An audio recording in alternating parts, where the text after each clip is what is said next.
Hello everyone, मेरा नाम है अभिषेक सिंह। इस वीडियो में हम बात करने जा रहे हैं समसामयिक घटना सार करंट हाफ ईयरली मैगजीन की, जिसमें करंट अफेयर्स दे रखा है हमारा अप्रैल 2022 से सितंबर 2022 तक का। ठीक है, ये इस मैगजीन का तीसरा वीडियो होगा जिसमें हम इंटरनेशनल इशूज, ठीक है, जितना भी अंतर्राष्ट्रीय घटनाओं की अर्धवार्षिकी को हम इसमें डिस्कस करेंगे। चलिए स्टार्ट करते हैं। पहला है संघाई सहयोग संगठन का 22वां शिखर सम्मेलन 2022। संघाई सहयोग संगठन एससीओ का 22वां क्षेत्रीय शिखर सम्मेलन 15 से 16 सितंबर 2022 को उज्बेकिस्तान के समरकंद में आयोजित किया गया था। सम्मेलन में भारत का प्रतिनिधित्व प्रधानमंत्री नरेंद्र मोदी ने किया। इसके साथ ही रूस के राष्ट्रपति पुतिन, चीन के राष्ट्रपति शी जिनपिंग, पाकिस्तान के प्रधानमंत्री शहबाज शरीफ सहित अन्य एससीओ सदस्य देशों के शीर्ष नेताओं ने इस सम्मेलन में हिस्सा लिया। इस शिखर सम्मेलन से अलग पीएम मोदी ने एससीओ सदस्य देशों के साथ द्विपक्षीय वार्ता भी की। इस कड़ी में वह रूस के राष्ट्रपति व्लादिमीर पुतिन से विभिन्न द्विपक्षीय मुद्दों पर चर्चा की।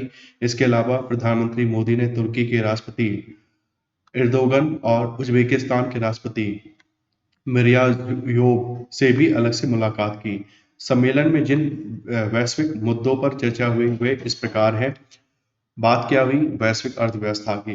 एससीओ सदस्यों ने वर्तमान वैश्विक आर्थिक परिदृश्य को देखते हुए साथ मिलकर काम करने पर सहमत हुए हैं। खासकर रूस पर लगे पश्चिमी आर्थिक प्रतिबंधों को भी लेकर चर्चा की गई है। साथ ही भारत रूस के साथ मिलकर एक आर्थिक अवसर की तलाश में भी है। क्षेत्रीय सहयोग। सदस्य देशों ने आपस में क्षेत्रीय सहयोग को बढ़ाने पर भी चर्चा की है, जिसमें स्वास्थ्य, रक्षा, आतंकवाद, परिवहन और टेक्नोलॉजी सहित विभिन्न क्षेत्रों में सहयोग पर सहमति बनी है। यूक्रेन रूस संघर्ष। वैश्विक मुद्दों में यूक्रेन रूस संघर्ष प्रमुख था, जिस पर समूह के नेताओं के मध्य गंभीरता पूर्वक चर्चा की गई है। साथ ही इसके शांतिपूर्वक समाधान पर भी जोर दिया गया है। कोविड। सदस्य देशों ने साथ मिलकर कोरोना महामारी का सामना करने का संकल्प लिया है।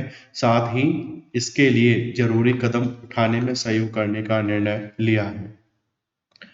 जलवायु परिवर्तन। जलवायु परिवर्तन पर एक संयुक्त बयान के तहत सदस्य देश अच्छे पड़ोस, दोस्ती और सहयोग पर सहमत हुए हैं। बैठक में पीएम मोदी के भाषण की मुख्य बातें इस प्रकार है। बाजरा खाद्य महोत्सव। प्रधानमंत्री ने एससीओ के तहत बाजरा खाद्य महोत्सव मिलेट फूड फेस्टिवल आयोजित करने पर विचार करने का प्रस्ताव रखा है। Manufacturing hub. अपने भाषण के दौरान प्रधानमंत्री ने पूर्व परागमन अधिकारियों के लिए भारत को मैन्युफैक्चरिंग हब बनाने की बात कही है। जन केंद्रित विकास मॉडल। प्रधानमंत्री मोदी ने जन केंद्रित विकास मॉडल में प्रौद्योगिकी के समुचित उपयोग पर और ध्यान देने की बात सम्मेलन में कही है। स्टार्टअप और इनोवेशन। प्रधानमंत्री मोदी ने कहा है कि भारत स्टार्टअप और इनोवेशन पर एक नया विशेष कार्य समूह स्थापित करके एससीओ के सदस्य देशों के साथ अपना अनुभव साझा करना चाहता है। इसके लिए स्टार्टअप और इनोवेशन के क्षेत्र में और प्रगति की जा सके। वैश्विक आर्थिक सुधार। प्रधानमंत्री मोदी ने अपने संबोधन के दौरान कहा है कि महामारी के बाद दुनिया आर्थिक सुधार की चुनौतियों का सामना कर रही है, इसलिए आर्थिक सुधार में एससीओ की भूमिका महत्वपूर्ण है। वैश्विक आपूर्ति श्रृंखला। कोविड-19 और यूक्रेन की स्थिति के कारण वैश्विक आपूर्ति श्रृंखला में बाधा उत्पन्न हुई है, जिसके परिणाम स्वरूप खाद्य और ऊर्जा सुरक्षा संकट पैदा हो गए हैं, जिसका हमें मिलकर समाधान करना है। पर्यटन। एससीओ सम्मेलन को संबोधित करते हुए प्रधानमंत्री मोदी ने कहा है कि भारत आज विश्व में मेडिकल एंड वेलनेस पर्यटन के लिए सबसे किफायती स्थानों में से है।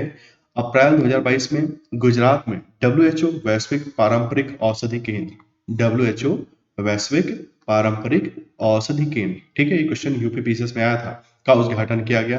पारंपरिक चिकित्सा के लिए यह केंद्र विश्व स्वास्थ्य संगठन का पहला और एकमात्र ग्लोबल सेंटर होगा।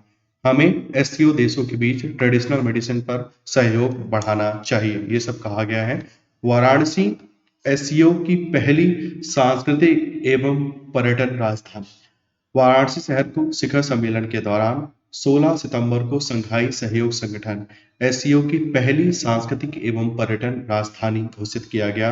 एससीओ के नेताओं ने वाराणसी को वर्ष 2022-23 के लिए समूह की पहली पर्यटन और सांस्कृतिक राजधानी के रूप में समर्थन दिया। नेक्स्ट है समरकंद घोषणा। समरकंद डिक्लेरेशन। शंघाई सहयोग संगठन के सदस्य देशों ने शिखर सम्मेलन के मुख्य दस्तावेज समरकंद घोषणा को अपनाया है। विभिन्न क्षेत्रों में सहयोग के दस्तावेजों के एक समूह को मंजूरी दी गई है।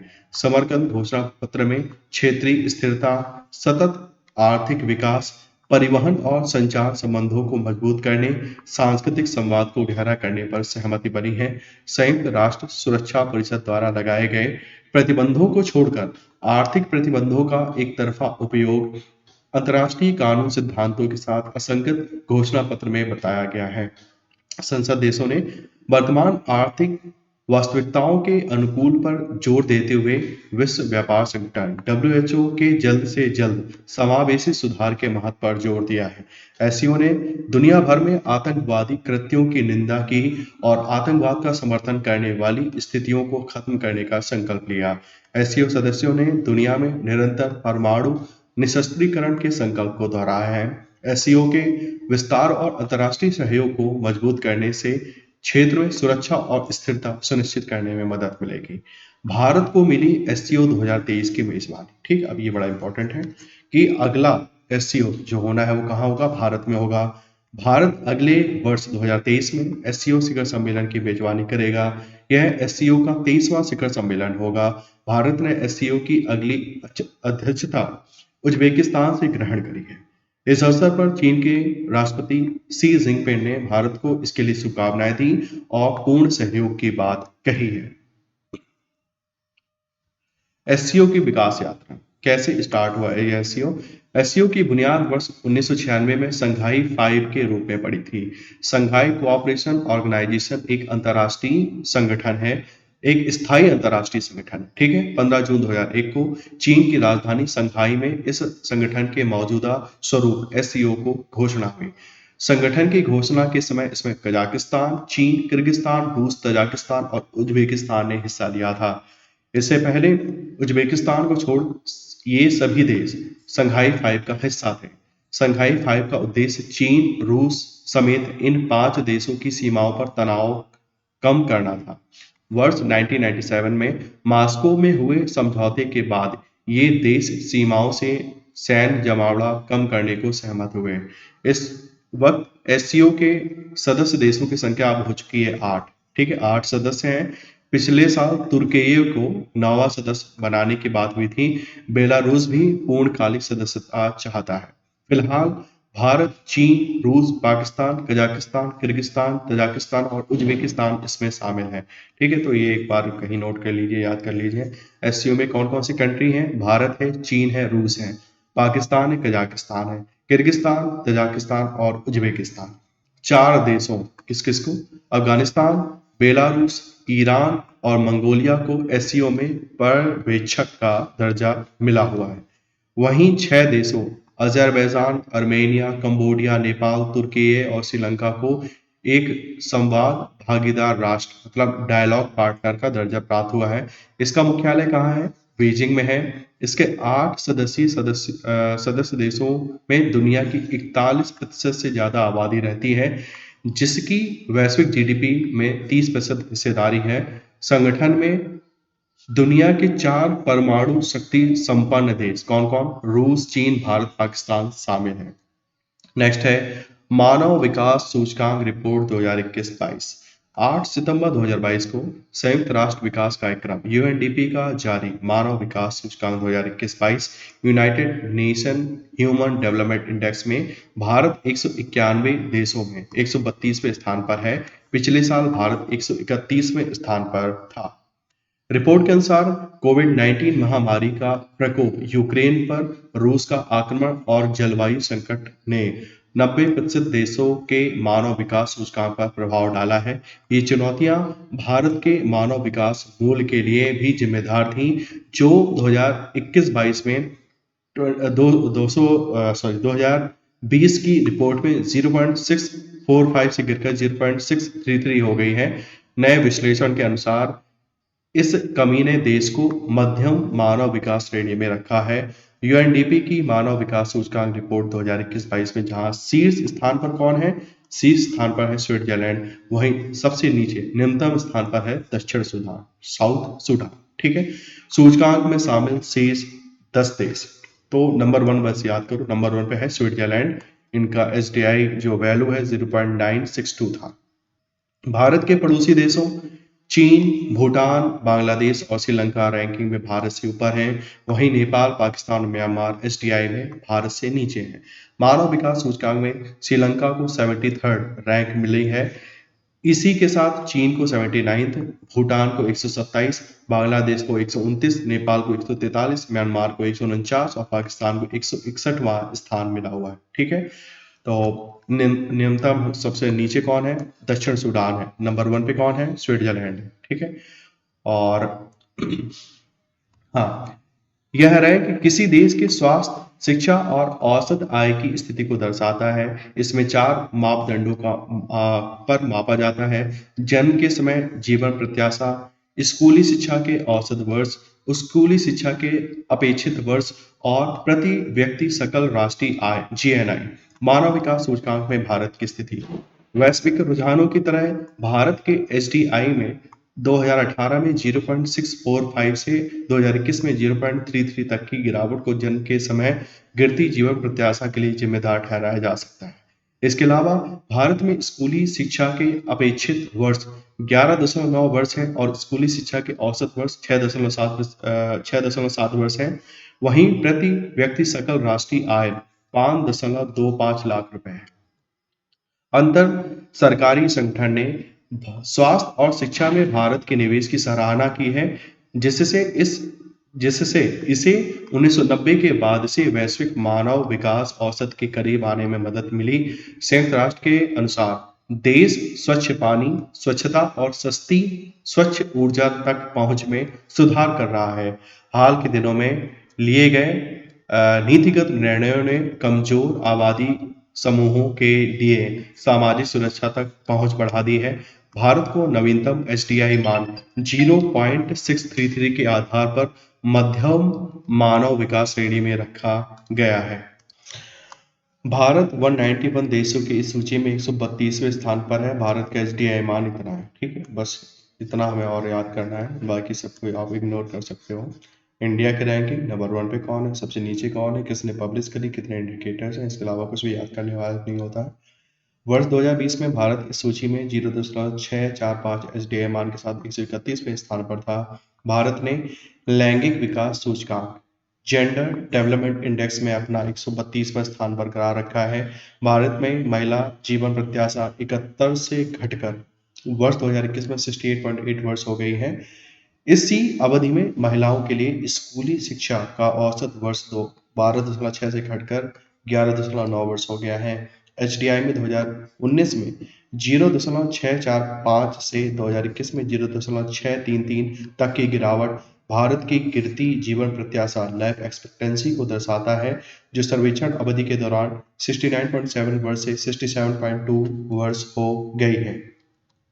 इस रिपोर्ट में भारत अपने पड़ोसी अन्य देशों की तुलना में काफी पीछे है। इसके पीछे जीवन प्रत्याशा में गिरावट को जिम्मेदार बताया जा रहा है। रिपोर्ट में कहा गया है कि भारत में मानव विकास पिछले 2 वर्षों में घटा है।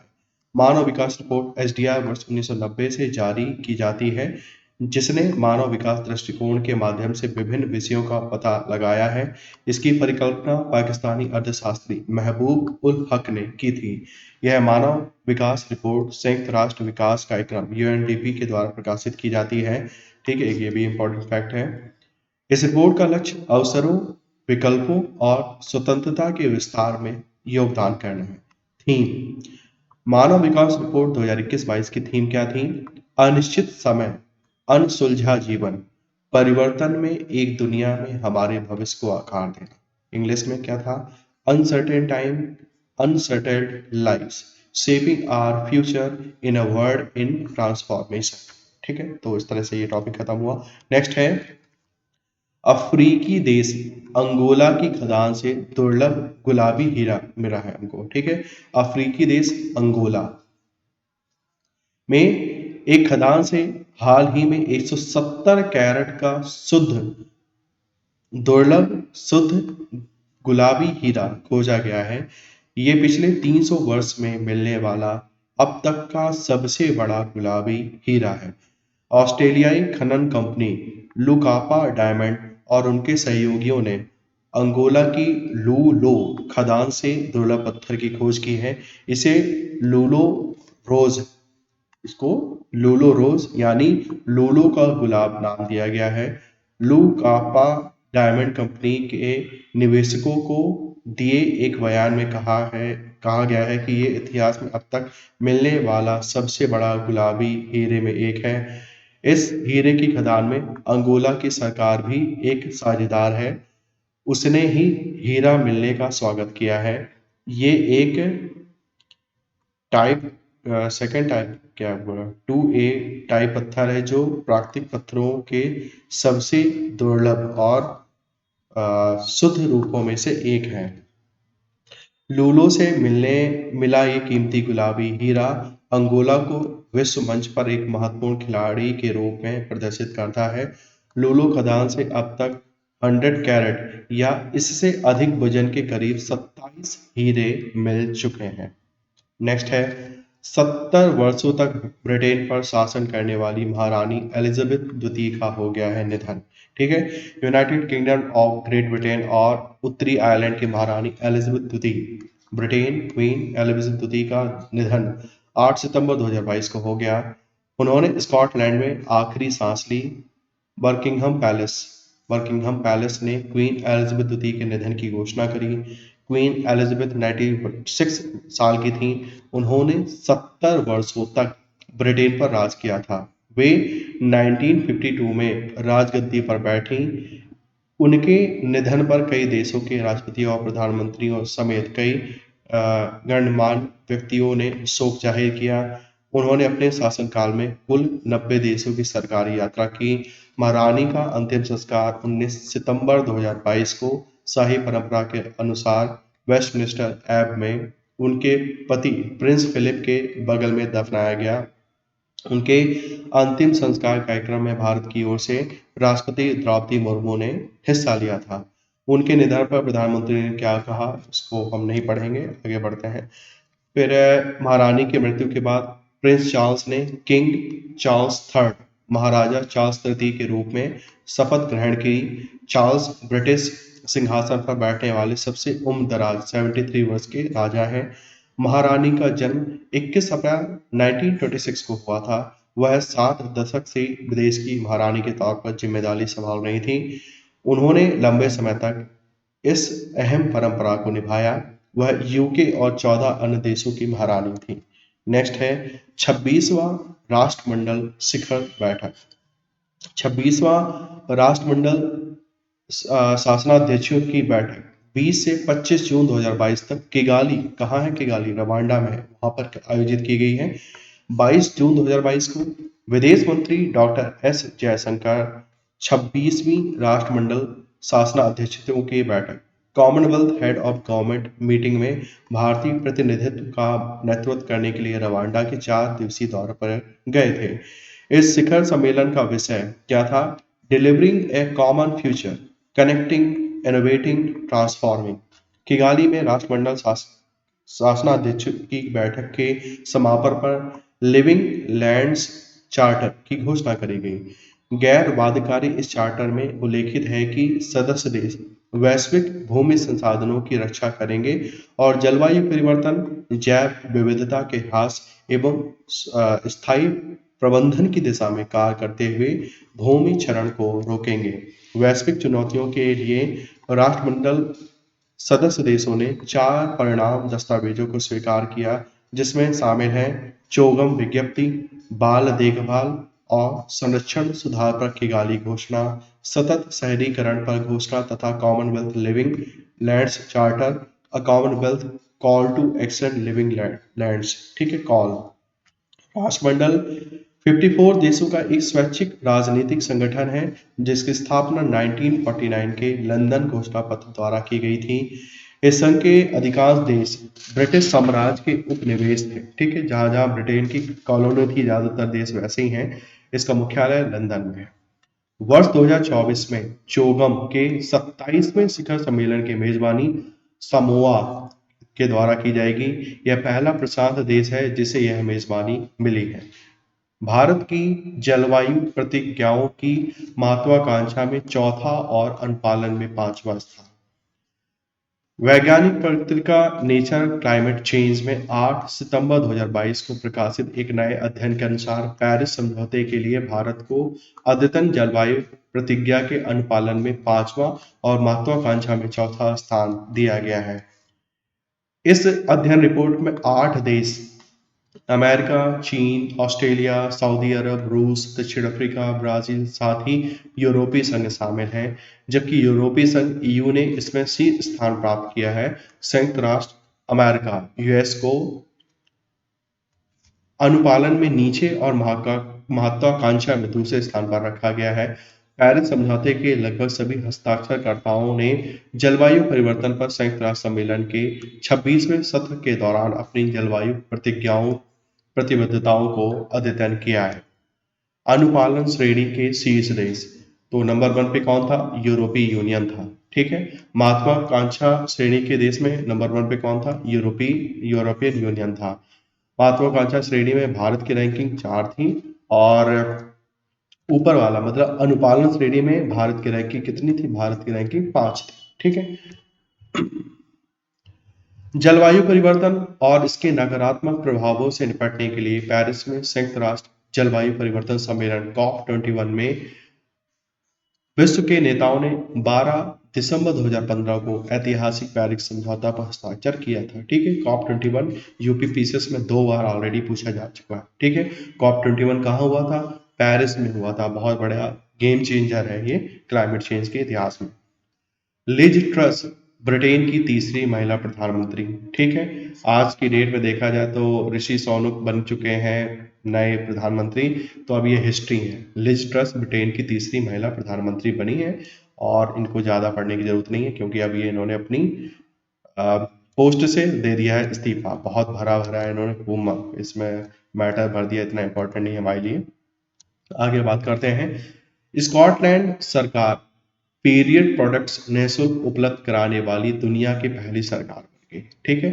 स्कॉटलैंड में माहवारी उत्पाद निःशुल्क उपलब्ध कराए जाने संबंधी कानून अगस्त 2022 में लागू हो गया है। स्कॉटलैंड सरकार के अनुसार यहाँ पीरियड प्रोडक्ट्स एक्ट माहवारी उत्पाद कानून लागू होते ही दुनिया की यह पहली ऐसी सरकार बन गई है जो मासिक धर्म संबंधी उत्पादों तक निःशुल्क पहुंच के अधिकार की कानूनी रूप से मान्यता देती है।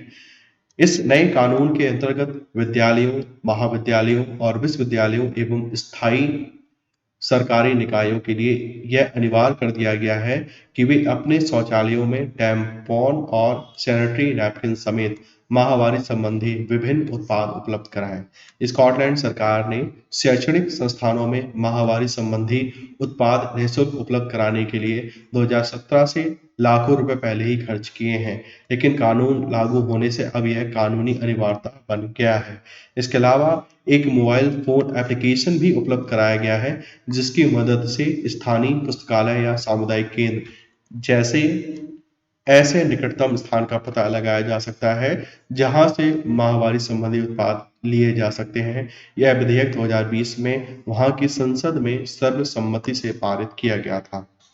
नेक्स्ट है airport traffic database 2021। Airport council international world ने अपना वार्षिक वर्ल्ड एयरपोर्ट ट्रैफिक डेटाबेस 2021 जुलाई 2022 में प्रकाशित किया।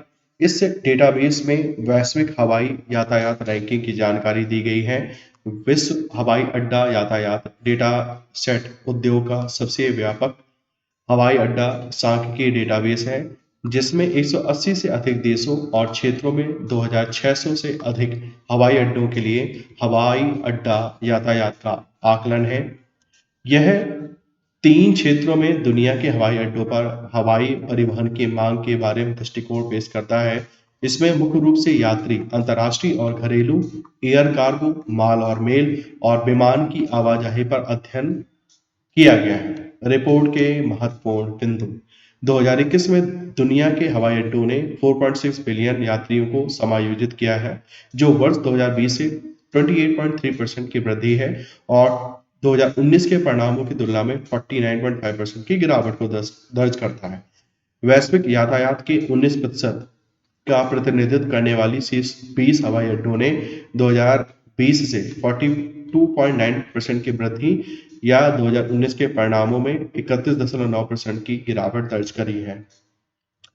फिर है हटर्सफील्ड जैक्सन अटलांटा अंतर्राष्ट्रीय हवाई अड्डा 2021 रैंकिंग के शीर्ष पर स्थित है। इसके बाद डलास फोर्ट वर्थ ये है और फिर डेनवर को स्थान मिला है।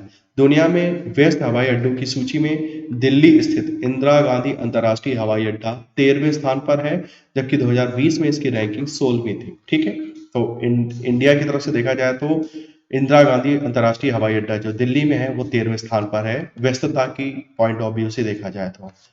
दुनिया के शीर्ष 5 सबसे व्यस्त हवाई अड्डों की सूची, तो ये है अटलांटा अमेरिका का, सबसे ज़्यादा यात्री यहाँ आते हैं।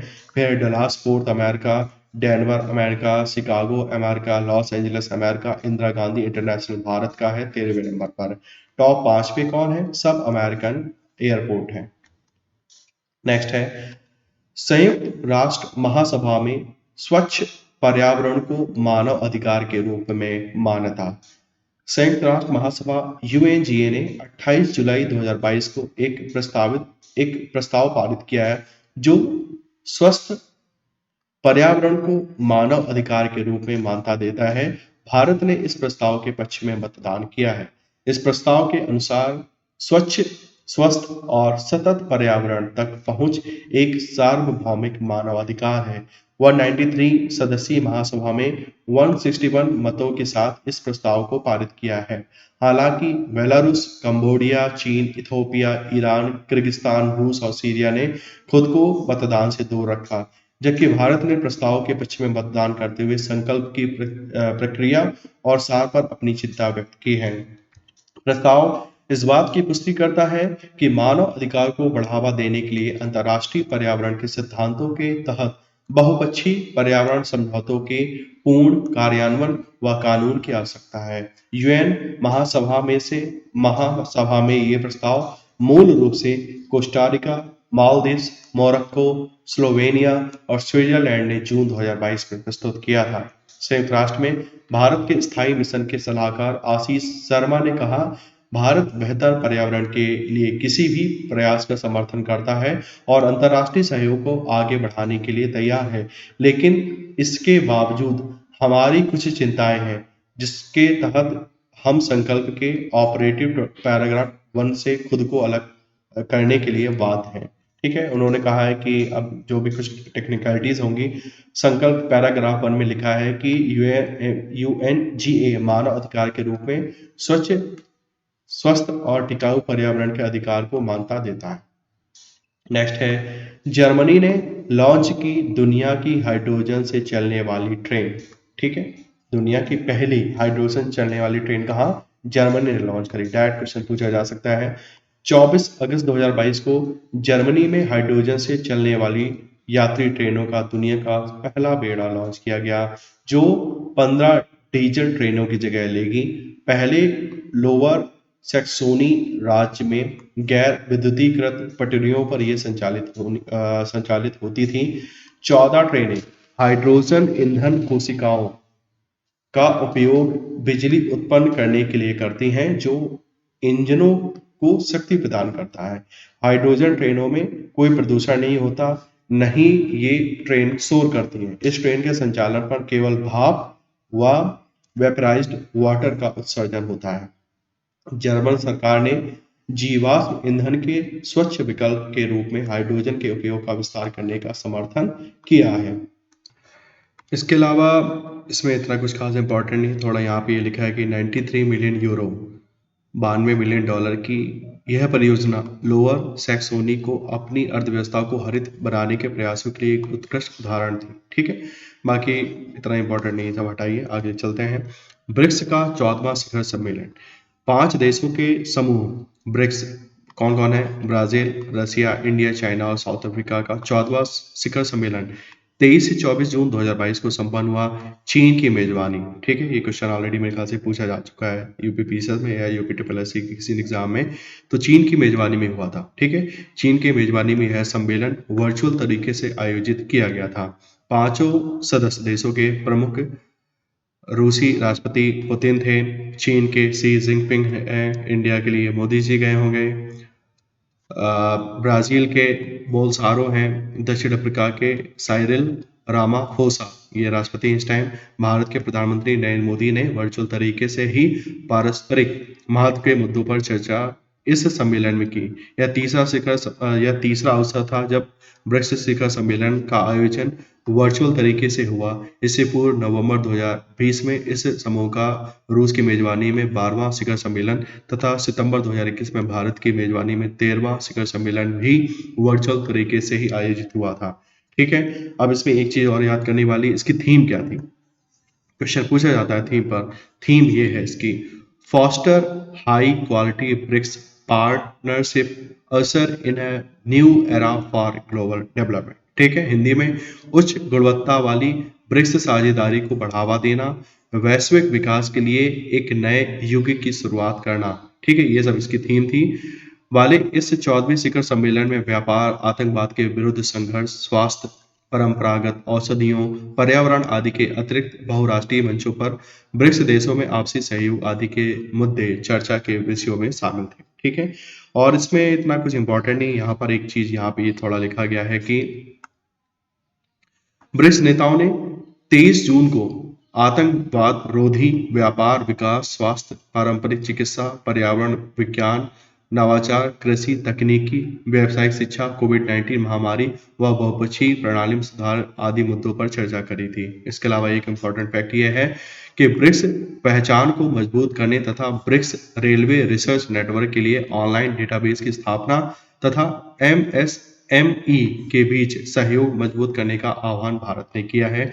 रूस के राष्ट्रपति पुतिन व चीन के राष्ट्रपति शी जिनपिंग ने अपने प्रारंभिक संबोधनों में अमेरिका व पश्चिमी देशों की आलोचना करी। ठीक है, यूक्रेन वाला मुद्दा। रूसी राष्ट्रपति पुतिन ने कहा है कि राजनीतिक कारणों से रूस के विरुद्ध प्रतिबंध लगाए गए हैं, जिनका असर संपूर्ण वैश्विक व्यवस्था पर पड़ेगा। इसमें एक और चीज हुई है, सम्मेलन के समापन पर जारी बीजिंग घोषणा पत्र में रूस यूक्रेन युद्ध का उल्लेख करते हुए दोनों देशों के बीच वार्ता का समर्थन किया गया है। साथ ही इसमें कहा गया है कि इस संबंध में सदस्य देशों ने संयुक्त राष्ट्र महासभा व सुरक्षा परिषद में विभिन्न स्तरों पर अपना रवैया स्पष्ट किया है। और तो बस वही घिसी-पिटी बातें हैं, आतंकवाद ये वो। लेकिन हाँ, एक इम्पोर्टेंट बात ये भी है कि ब्रिक्स द्वारा स्थापित न्यू डेवलपमेंट बैंक की सदस्यता में 4 और देशों के जुड़ने तथा इसका क्षेत्रीय कार्यालय भारत में स्थापित किए जाने का स्वागत घोषणा पत्र में किया है। ठीक है, एक रीजनल कार्यालय भी भारत में खोला जा रहा है। अभी तो चाइना में तो है ही, अब यहाँ भी खोला जाएगा। इसके अलावा एक और इम्पोर्टेंट फैक्ट था, ब्रिक्स द्वारा ही विकसित कंटिजेंट रिजर्व अरेंजमेंट सीआरए व energy research cooperation platform ERCP की प्रगति पर भी संतोष घोषणा पत्र में व्यक्त किया गया है। कोविड-19 महामारी व अन्य चुनौतियों के बावजूद इससे निपटने में ब्रिक्स देशों की एकजुटता के लिए प्रसन्नता इसमें व्यक्त की गई है।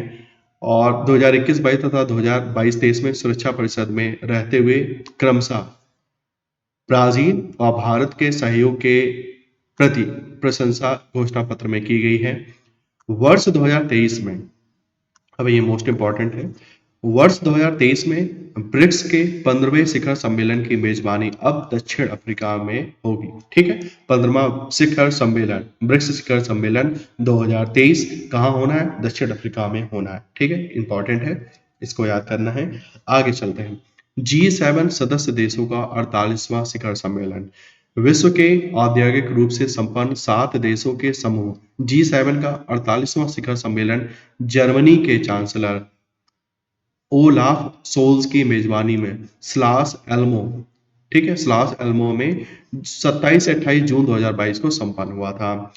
G7 के सभी शासन प्रमुखों, कनाडा के प्रधानमंत्री जस्टिन ट्रूडो, राष्ट्रपति हैं कहाँ के? फ्रांस के मैक्रो ये भी थे, इटली के प्रधानमंत्री मोरियो ड्राघी, जापान के प्रधानमंत्री फूमियो किशिदा, ब्रिटेन के तत्कालीन प्रधानमंत्री बोरिस जॉनसन, अमेरिका के राष्ट्रपति जो बाइडेन के अतिरिक्त यूरोपीय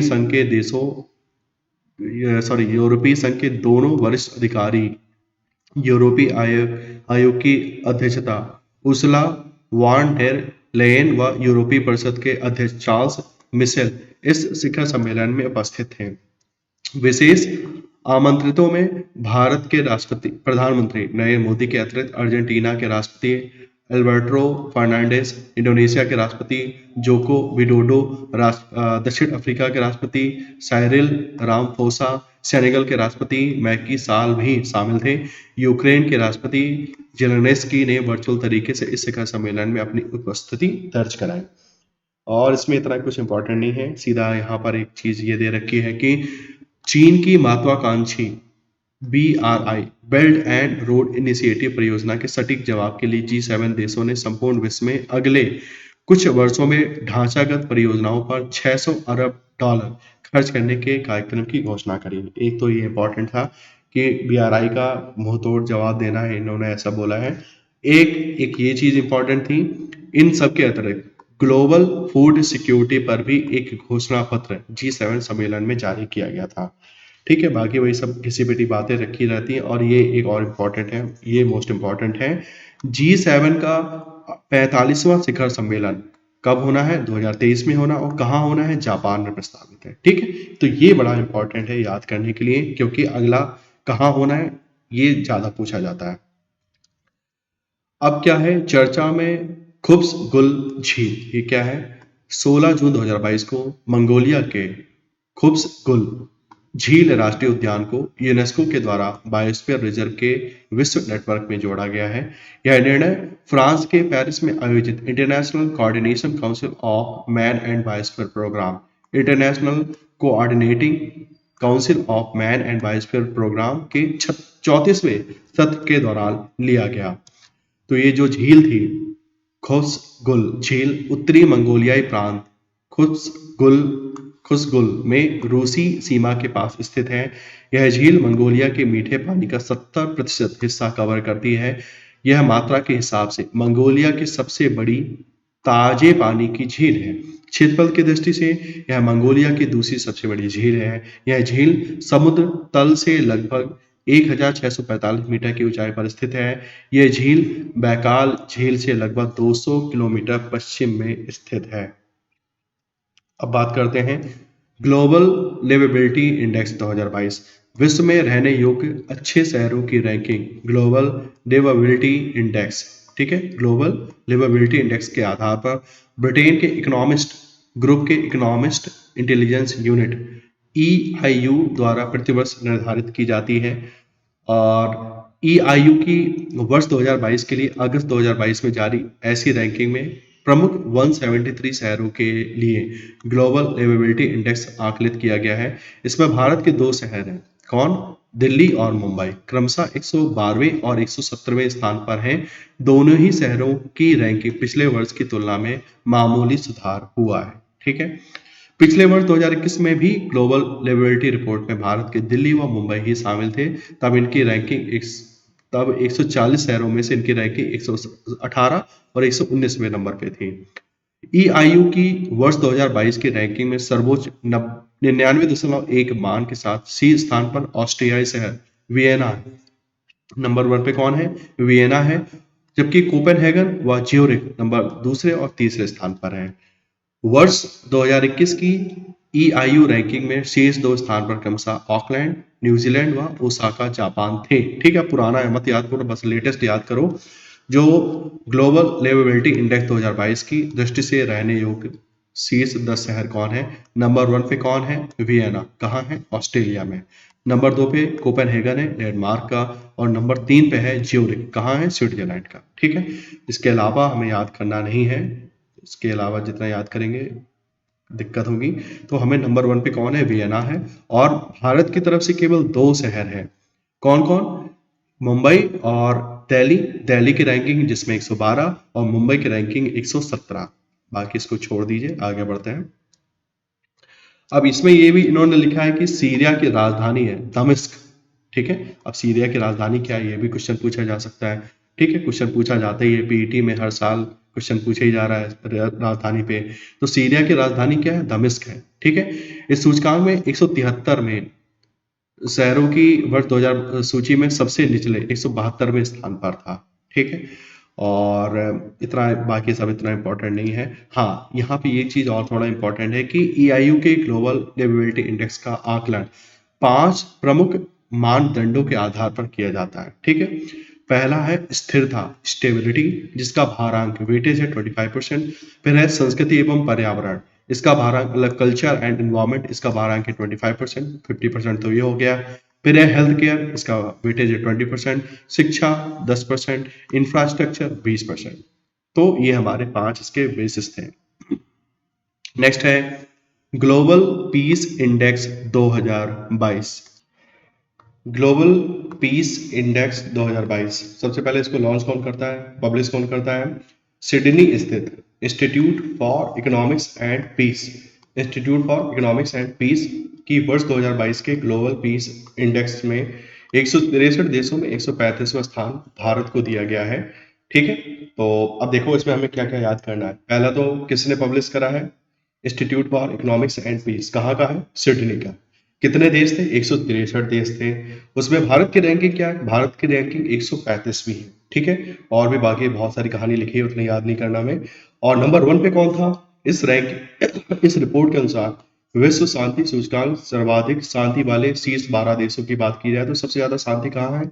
आइसलैंड। नंबर 2 पे न्यूजीलैंड, नंबर 3 पे आयरलैंड। ठीक, इससे ज्यादा याद करने की जरूरत नहीं है। और सबसे ज्यादा अशांत मतलब सबसे ज्यादा बुरी स्थिति कहाँ है?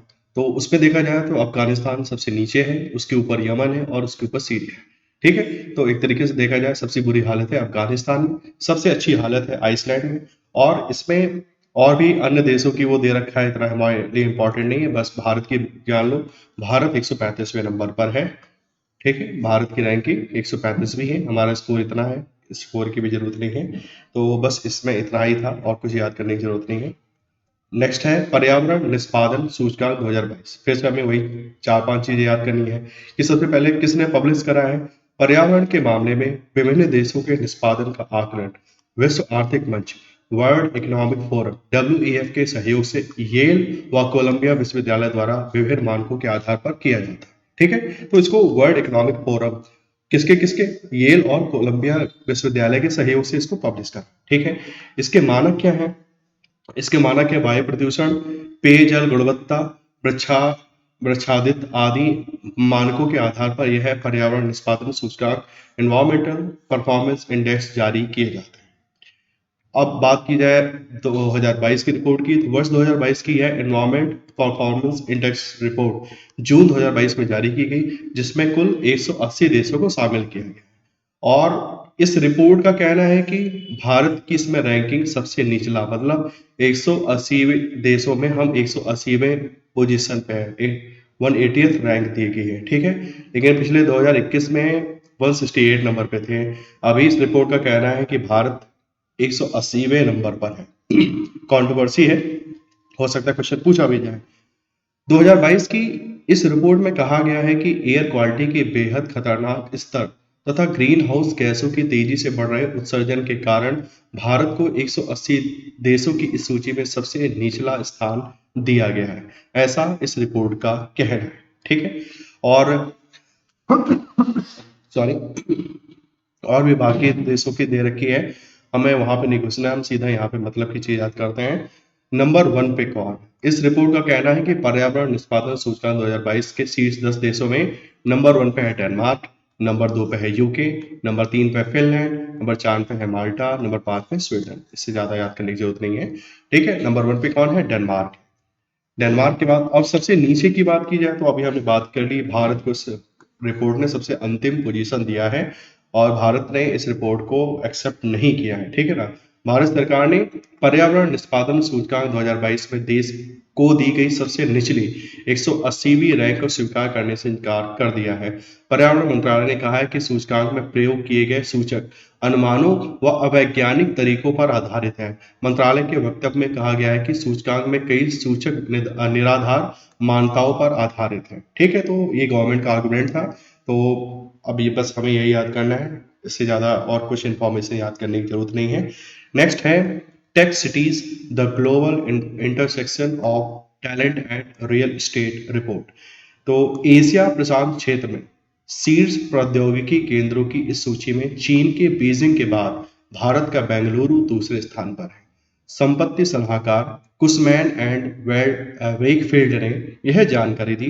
कुसमैन एंड वेकफील्ड की tech cities the global intersection of talent and real estate शीर्षक वाली ताजा रिपोर्ट में रियल एस्टेट और कारोबारी माहौल से जुड़े 14 कितने मानदंड हैं इसमें 14 मानदंडों के आधार पर प्रौद्योगिकी बाजारों की पहचान की गई है। संपत्ति सलाहकार ने बयान में कहा है कि रिपोर्ट के अनुसार अनुसार एशिया प्रशांत क्षेत्र में बीजिंग के बाद बेंगलुरु, चेन्नई, हैदराबाद और दिल्ली शीर्ष प्रौद्योगिकी केंद्र हैं।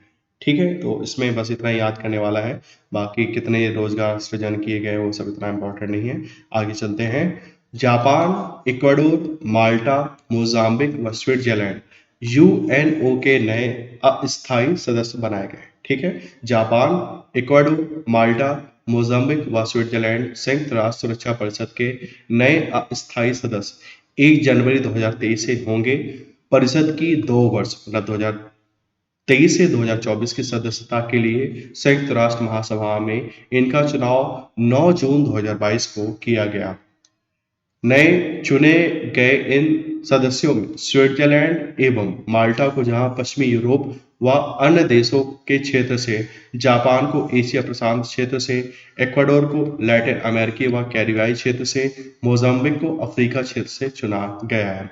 15 सदस्यीय सुरक्षा परिषद में यह पांचों देश भारत, आयरलैंड, केन्या, मैक्सिको व नॉर्वे का स्थान लेंगे, जो 1 जनवरी 2021 से सुरक्षा परिषद के सदस्य बनाए गए थे तथा परिषद में इनका 2 वर्षीय कार्यकाल 31 दिसंबर 2022 को पूरा होगा। भारत 1 जनवरी 2021 से सुरक्षा परिषद का अस्थायी सदस्य है। भारत 8वीं बार सुरक्षा परिषद का अस्थायी सदस्य बना है तथा भारत की परिषद में 2 वर्षीय सदस्यता 31 दिसंबर 2022 तक रहेगी। आगामी वर्ष 2023 के दौरान नए चुने गए उपर्युक्त 5 देशों के अतिरिक्त 15 सदस्यीय सुरक्षा परिषद में 5 अन्य अस्थायी सदस्य अल्बानिया, ब्राजील, गैबन, घाना व संयुक्त अरब अमीरात होंगे। यह पांचों देश सुरक्षा परिषद के अस्थायी सदस्य जून 2021 में निर्वाचित हुए थे तथा परिषद में उनका 2 वर्षीय कार्यकाल 1 जनवरी 2022 से शुरू हुआ था। यह पांचों देश 31 दिसंबर 2023 तक सुरक्षा परिषद के सदस्य रहेंगे। 2023-24 के लिए चुने गए 5 देशों में मोजाम्बिक व स्विट्जरलैंड ही ऐसे देश हैं जो इससे पूर्व कभी भी सुरक्षा परिषद के सदस्य नहीं रहे। ठीक है, स्विट्जरलैंड कभी इसका सदस्य बना ही नहीं है।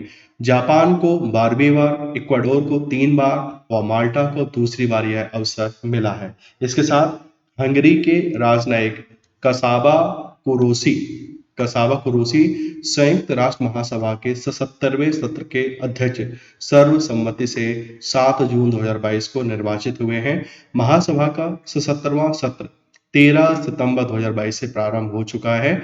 महासभा के अध्यक्ष पद पर 76 सत्र के अध्यक्ष मालदीव के अब्दुल्ला शाहिद का स्थान कसावा ने लिया है, तो इनका भी नाम याद करना पड़ेगा, तो ये भी इंपॉर्टेंट था। ठीक है, अब बात करते हैं हेनले पासपोर्ट इंडेक्स 2022 की। अब ये हर क्वार्टर में आती रहती है। ठीक है, इतना इंपॉर्टेंट नहीं है, मतलब कि हर क्वार्टर में आ जाती है। ये क्वार्टर 3 की रिपोर्ट थी। इसमें भी अभी जापान ही नंबर 1 पे है। ठीक है, नंबर 1 पे जापान है। कितने देशों की लिस्ट में? 193 देशों की लिस्ट में।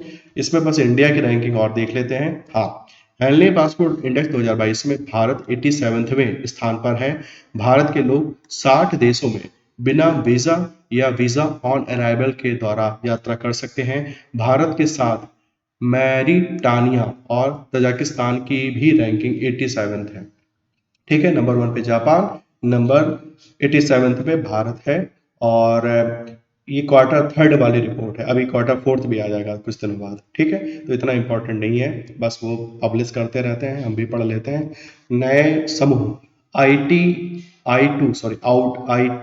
I2U2 का पहला शिखर सम्मेलन। अभी ये यूपीट्रिपलएससी पीईटी के पेपर में क्वेश्चन पूछा ही गया था कि I2U2 में कौन सा देश नहीं है, ठीक है। तो हमें पता होना चाहिए कि I2U2 देश में कौन कौन से देश हैं। 4 देशों के नए समूह I2U2, इंडिया, इसराइल, यूएसए और यूएई का पहला शिखर सम्मेलन वर्चुअल तरीके से 14 जुलाई 2022 को संपन्न हुआ। भारत की ओर से प्रधानमंत्री श्री नरेंद्र मोदी, अमेरिका की ओर से राष्ट्रपति जो बाइडन, इसराइल की ओर से प्रधानमंत्री यार लापिड और संयुक्त अरब अमीरात यूएई की ओर से राष्ट्रपति शेख मोहम्मद बिन जायद अल नहयान इस समूह, जिन्हें पश्चिम एशिया के क्वाड के रूप में देखा जा रहा है, की शिखर बैठक में वर्चुअल रूप से उपस्थित थे। नए समूह I2U2 की परिकल्पना पिछले वर्ष इन देशों के विदेश मंत्रियों की 18 अक्टूबर 2021 की बैठक में की गई थी। क्षेत्रीय, समुद्री सुरक्षा, आंतरिक संरचना एवं परिवहन से संबंधित मुद्दों के मामले में सहयोग के लिए परिकल्पित इस समूह को पहले आर्थिक सहयोग के लिए अंतर्राष्ट्रीय मंच नाम दिया गया था। इसके बाद सहयोग के संभावित क्षेत्रों को लेकर इन देशों के बीच शेरपा स्तरीय वार्ताओं का क्रम जारी रहा था, जिसके परिणाम स्वरूप इसके पहले शिखर बैठक का आयोजन जुलाई में किया गया था। I2U2 के अंतर्गत 6 क्षेत्र इन्होंने कंसीडर किए हैं। कौन कौन से? जल, ऊर्जा, परिवहन, अंतरिक्ष, स्वास्थ्य, खाद्य सुरक्षा की पहचान पारस्परिक सहयोग एवं निवेश संबंध के लिए की गई है। खाद्य सुरक्षा पर सम्मेलन में हुई चर्चा में भारत की भूमिका को स्वीकार किया गया है। खाद्य सुरक्षा के लिए लगभग $2 अरब के निवेश से फूड पार्कों की स्थापना भारत में की जाएगी। तो एक ही इंपॉर्टेंट फैक्ट हो गया। इनके लिए निवेश संयुक्त अरब अमीरात द्वारा किया जाएगा तथा तकनीकी व अन्य जरूरी आवश्यकताओं की पूर्ति करने में इजरायल व अमेरिकी कंपनियों की महत्वपूर्ण भूमिका होगी। भारत फूड पार्कों के लिए भूमि उपलब्ध कराने के साथ साथ किसानों को इनसे जोड़ने पर फोकस करेगा। फूड पार्कों से अधिकतम पैदावार सुनिश्चित होगी तथा इससे दक्षिण एशिया व मध्य पूर्व में अनाज का संकट दूर होगा। यहाँ से मसाले, केला, प्याज व चावल के निर्यात में वृद्धि की जा सकती है। इस प्रकार प्याज, चावल के निर्यात पर ज्यादा जोर होगा। फूड पार्क किसानों की आमदनी बढ़ाने के साथ ही भारत में खाद्यान्न उत्पादन बढ़ाने और खाड़ी क्षेत्रों में खाद्य सुरक्षा सुनिश्चित करने के लिए काम करेंगे। सदस्य देशों के बीच खाद्य कारोबार की रुकावटों को दूर करने का भी निर्णय इस शिखर बैठक में लिया गया था। एक अन्य निर्णय गुजरात में अक्षय ऊर्जा, सौर एवं पवन से 300 मेगावाट का बैटरी स्टोरेज सिस्टम स्थापित करने के लिए हुआ है। ठीक, एक ये भी इसमें कह लीजिए करा गया है प्रावधान। इसकी संभावना के अध्ययन को अमेरिका की ट्रेड व डेवलपमेंट एजेंसी $33 करोड़ लगभग 2,645 करोड़ उपलब्ध कराएगी। चारों देशों की ओर से जारी संयुक्त घोषणा पत्र में दोहराया गया है कि इस समूह का उद्देश्य विश्व के समक्ष मौजूदा सबसे बड़ी चुनौतियों से निपटने के लिए समाज की जीवंतता व उद्यमशीलता का उपयोग करना है, ताकि जल, ऊर्जा, परिवहन, अंतरिक्ष, स्वास्थ्य व खाद्य सुरक्षा के क्षेत्रों में संयुक्त निवेश व नई पहलों पर ध्यान केंद्रित किया जा सके। नेक्स्ट है प्रधानमंत्री मोदी जी की नेपाल यात्रा। प्रधानमंत्री मोदी की नेपाल यात्रा। प्रधानमंत्री नरेंद्र मोदी बुद्ध पूर्णिमा के अवसर पर एक दिन की नेपाल यात्रा पर 16 मई 2022 को लुम्बिनी पहुंचकर भारत और नेपाल के रिश्तों को नई मजबूती प्रदान की। ठीक है, इस टाइम नेपाल के प्रधानमंत्री कौन है? नेपाल के प्रधानमंत्री है शेरबहादुर देउवा से द्विपक्षीय वार्ता की, जिसमें बहुआयामी द्विपक्षीय साझेदारी में नए क्षेत्रों को तलाशने तथा मौजूदा सहयोग को मजबूत बनाने के सभी आयामों पर चर्चा हुई है। कुल मिलाकर 6 महत्वपूर्ण समझौते ज्ञापन पर हस्ताक्षर हुए हैं। महत्वपूर्ण समझौते क्या है? पहला है भारतीय सांस्कृतिक संबंध परिषद ICCR और लुम्बिनी बौद्ध विश्वविद्यालय के बीच डॉक्टर अंबेडकर बौद्ध अध्ययन पीठ की स्थापना से संबंधित समझौता। पहला समझौता ये था। भारतीय अध्ययन पर ICCR पीठ की स्थापना के लिए त्रिभुवन विश्वविद्यालय के बीच सहमति पत्र पर हस्ताक्षर किए गए हैं। आईआईटी मद्रास और काठमांडू विश्वविद्यालय के बीच स्नातकोत्तर स्तर पर संयुक्त डिग्री का करार किया गया है। भारतीय सार्वजनिक क्षेत्र की कंपनी एसजेएनवी लिमिटेड और नेपाल विद्युत प्राधिकार के बीच में 490 मेगावाट की अरुण 4 हाइड्रो परियोजनाओं के विकास और उसे लागू करने के लिए समझौता हुआ है। प्रधानमंत्री मोदी ने इस अवसर पर लुम्बिनी में भारत अंतर्राष्ट्रीय बौद्ध सांस्कृतिक विरासत केंद्र इंडिया इंटरनेशनल सेंटर फॉर बौद्ध कल्चर एंड हेरिटेज की आधारशिला रखी। इस केंद्र के निर्माण पर $1 बिलियन के खर्च का अनुमान है, जो आगामी 3 वर्षों में बनकर तैयार होगा। बनने के बाद यह विश्व स्तरीय सुविधाओं वाला केंद्र होगा। ठीक है। प्रधानमंत्री मोदी की जर्मनी, डेनमार्क और फ्रांस की यात्रा। प्रधानमंत्री नरेंद्र मोदी ने अभी कहाँ गए हैं? जर्मनी, डेनमार्क और फ्रांस गए थे 2 से 4 मई 2022। ठीक है। जर्मनी गए तो जर्मनी में क्या हुआ? प्रधानमंत्री मोदी 2 मई को बर्लिन पहुंचे। उन्होंने चांसलर ओलाफ सोल्ज से द्विपक्षीय वार्ता करी। इसके बाद वह छठी भारतीय जर्मनी अंतर सरकारी परामर्श इंटर गवर्नमेंट कंसल्टेंट आईजीसी में शामिल हुए। उन्होंने कार्यक्रम की सह अध्यक्षता भी की। इस दौरान भारत और जर्मनी के बीच में कुल 9 समझौतों पर हस्ताक्षर किए गए। इनमें हरित और सतत विकास साझेदारी, दोनों विदेश मंत्रालयों के बीच वर्गीकृत सूचनाओं का आदान प्रदान, नवीकरणीय ऊर्जा, ग्रीन हाइड्रोजन, कृषि आदि महत्वपूर्ण समझौते शामिल हैं। समझौते के अंतर्गत भारत और जर्मनी के विदेश मंत्रालयों के बीच डायरेक्ट एनक्रिप्टेड कनेक्शन, सीधा गोपनीय संपर्क स्थापित करने के लिए भी समझौता हुआ। ठीक है। इसमें और एक चीज हुई है कि जर्मनी ने सतत विकास और जलवायु सहयोग के लिए भारत को वर्ष 2030 तक 10 अरब यूरो की अतिरिक्त विकास सहायता की अग्रिम प्रतिबद्धता व्यक्त करी है। ठीक है। जो 9 समझौते हुए थे वो किस किस फील्ड से हैं? हरित एवं सतत विकास को लेकर संयुक्त घोषणा, अन्य देशों में त्रिपक्षीय विकास परियोजनाओं को लेकर घोषणा, भारत एवं जर्मनी के विदेश मंत्रालयों के बीच आपसी महत्व की वर्गीकृत सूचनाओं के आदान प्रदान को लेकर समझौता, हरित ऊर्जा में हरित ऊर्जा में सहभागिता को लेकर समझौता, समग्र प्रवासी एवं आवाजाही सहभागिता, भारत के कॉर्पोरेट एग्जीक्यूटिव को एडवांस ट्रेनिंग समझौते का विस्तार, Indo German hydrogen task force पर समझौता, कृषि पारिस्थितिकी को लेकर समझौता और वनों की बहाली को लेकर समझौता। तो ये कुल 9 समझौते हुए थे भारत और जर्मनी के बीच। इसके बाद मोदी जी गए हैं डेनमार्क। ठीक है। दूसरे दिन 3 मई को प्रधानमंत्री कोपेनहेगन पहुंचे। उनकी डेनमार्क की पहली यात्रा थी। वे डेनमार्क के प्रधानमंत्री मेट फ्रेडरिक्सन के निमंत्रण पर गए थे। इस दौरान दोनों देशों के बीच कारोबार समेत कई द्विपक्षीय मुद्दों पर चर्चा हुई। श्री मोदी डेनमार्क की मेजबानी में 4 मई 2022 को दूसरे भारत नॉर्डिक शिखर सम्मेलन में भाग लिया। इस सम्मेलन में डेनमार्क के अतिरिक्त आइसलैंड, नॉर्वे, स्वीडन और फिनलैंड के प्रधानमंत्रियों ने भी हिस्सा लिया था। ठीक है। नॉर्डिक कंट्रीज कौन होते हैं? ये 5 कंट्री कौन कौन से? डेनमार्क, आइसलैंड, नॉर्वे, स्वीडन और फिनलैंड। इन 5 देशों की उत्तरी यानी नॉर्डिक देश कहा जाता है। नॉर्डिक देश नवीकरणीय ऊर्जा, डिजिटलीकरण और नवाचारों में भारत के महत्वपूर्ण साझेदार हैं। इस शिखर सम्मेलन में भारत नॉर्डिक संबंधों में प्रगति की समीक्षा की गई। प्रधानमंत्री ने कोपेनहेगन में डेनमार्क के प्रधानमंत्री मेट फ्रेडरिक्सन के साथ शिष्टमंडल स्तर की वार्ता की। दोनों नेताओं ने हरित रणनीतिक भागीदारी की प्रगति की समीक्षा की। भारत और डेनमार्क के बीच यह अपनी तरह का पहला समझौता है। इन दोनों देशों के बीच विभिन्न क्षेत्रों में 9 समझौते पर हस्ताक्षर हुए, जिसमें भारत और डेनमार्क के बीच हरित शिपिंग, पशुपालन, डेयरी, जल प्रबंधन, ऊर्जा, सांस्कृतिक आदान प्रदान जैसे क्षेत्र शामिल हैं। प्रयोगशालाओं सहित सुरक्षित तथा स्वच्छ जल के बारे में सहयोग का समझौता भी हुआ है।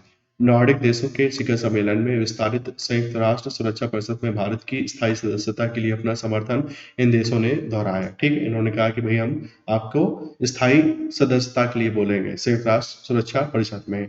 नॉर्डिक देशों ने जलवायु परिवर्तन, स्मार्ट ग्रिड और ऊर्जा दक्षता के क्षेत्र में भी सहयोग की प्रतिबद्धता व्यक्त करी है।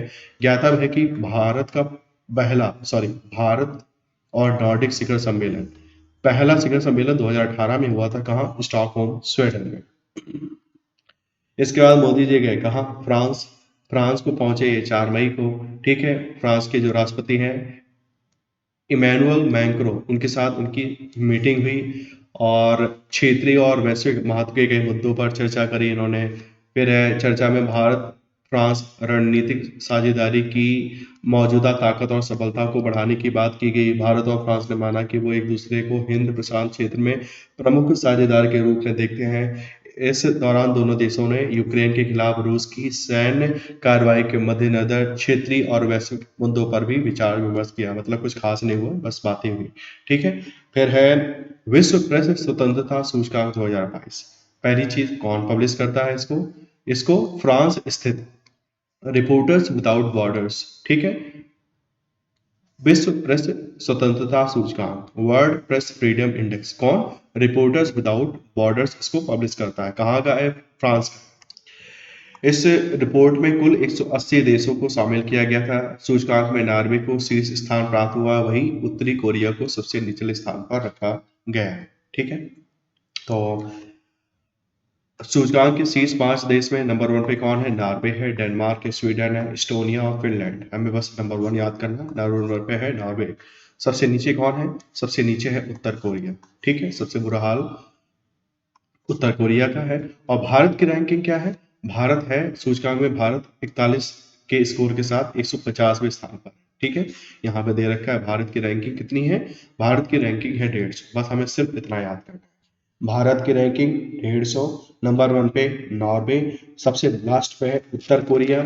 और इसको पब्लिश कौन करता है? रिपोर्टर्स विदाउट बॉर्डर्स, ठीक है, जो कि कहाँ है? फ्रांस में स्थित है। 180 देश थे इसमें, और कुछ भी याद करने की जरूरत नहीं है, सीधा हम आगे बढ़ते हैं। तो इसके बाद बहुत सारी रामायण लिखी है उन्होंने। हाँ, स्कोर का मूल्यांकन 5 संकेतक होते हैं इनके: राजनीतिक संदर्भ, कानूनी ढांचा, आर्थिक संदर्भ, सामाजिक सांस्कृतिक संदर्भ और सुरक्षा पर आधारित, ठीक है। और इसमें जो रैंकिंग की जाती है वो 100 से 0 से 100 तक के स्कोर के आधारित होता है, जो प्रत्येक देश या क्षेत्र को प्रदान की जाती है, जिसमें 100 का स्कोर सबसे प्रदर्शन और 0 सबसे खराब प्रदर्शन को सूचक है। बस इससे ज्यादा इसमें कुछ पढ़ने की जरूरत नहीं है।